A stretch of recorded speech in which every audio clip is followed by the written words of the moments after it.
Okay, so have you ever looked at a company and just wondered, how does it work? Why are some so incredibly fast and innovative while others just feel, stuck, like a giant slow moving machine?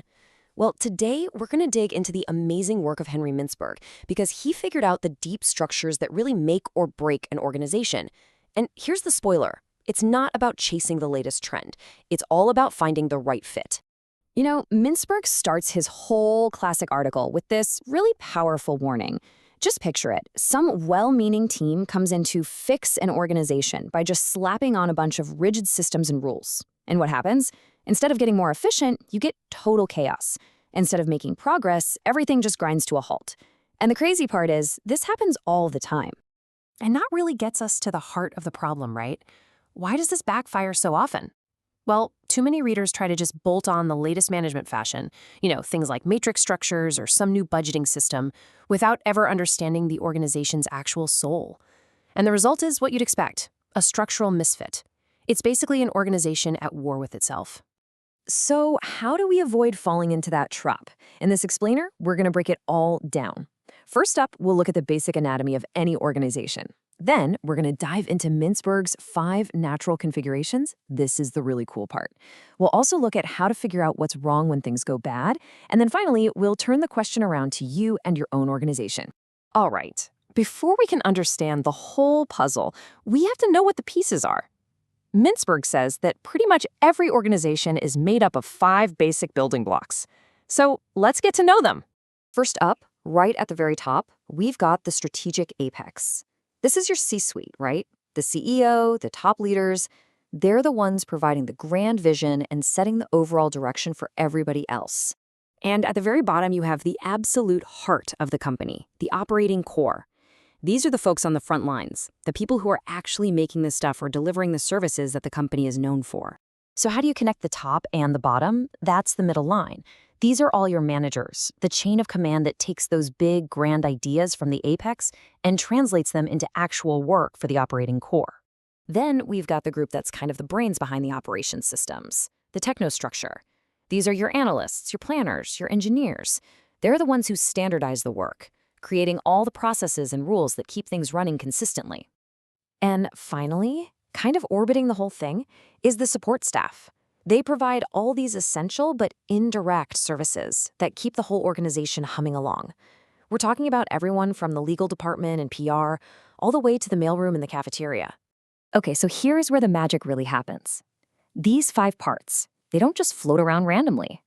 Mintzberg discovered that they have this natural pull on each other, kind of like magnets, and they combine into 5 clear, distinct patterns or configurations.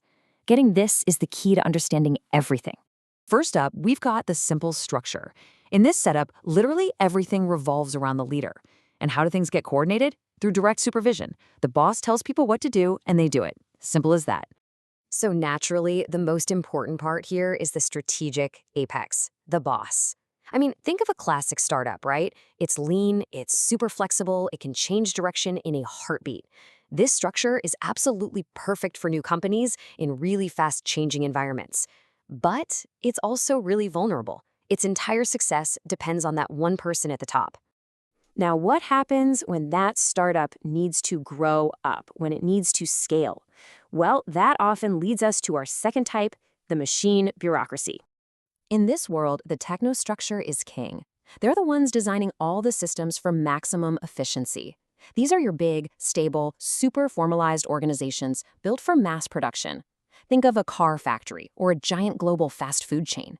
They are incredible at doing one specific thing perfectly, thousands of times. But man, do they hate change. So, what if the work is way too complex to be standardized by a bunch of rules? Well, that brings us to the professional bureaucracy. In this case, coordination doesn't come from rules.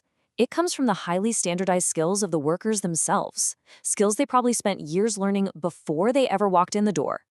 So you can guess who has the power here. It's the operating core, the professionals. Think of surgeons in a hospital, or professors at a university, or accountants in a big firm. For them, the structure is really decentralized and democratic. This model works beautifully in environments that are complex, but also pretty stable, which allows these experts to just do their thing with a lot of autonomy. Next on our list is the divisionalized form. This is really the go-to structure for those giant, diversified corporations. You can think of it as a collection of semi-independent businesses that all live under one big corporate umbrella. And how are they all coordinated? By measuring their performance or their outputs. Here, the key players are in the middle line, the heads of each division. They hold most of the power. Each division kind of operates like its own little machine bureaucracy, while the headquarters keeps control by setting financial targets. This lets a huge conglomerate manage a ton of different businesses, but it can also end up stifling real risk-taking and innovation inside those divisions. And finally, we have the most fluid, the most organic, the most dynamic structure of them all, the adhocracy. This thing is built for pure, complex innovation. It basically throws the traditional rulebook right out the window. Coordination just happens. It happens organically, through mutual adjustment, as experts work together on shifting project teams. Power here is totally fluid. It shifts around based on who has the expertise for the problem at hand. Yeah, it's messy, it's ambiguous, it's packed with managers, but it is extraordinary at creating brand new things. This is the structure you'd find at a space agency trying to get to the moon or a cutting-edge creative firm. It thrives in environments that are both complex and constantly changing. And when you lay it all out like this, you can see the logic just clicks into place. Look at that relationship between the structure and its environment. Simple, dynamic worlds, they give birth to simple structures. Stable worlds create bureaucracies of one kind or another. And the most complex, fastest-moving environments, they absolutely demand an adhocracy. It's this beautiful system of cause and effect. It's all about the fit. So, okay, that's the theory, but how can we actually use it? Well, Mintzberg's whole framework is an incredibly powerful diagnostic tool. You can use it to figure out what's really wrong when an organization just feels broken.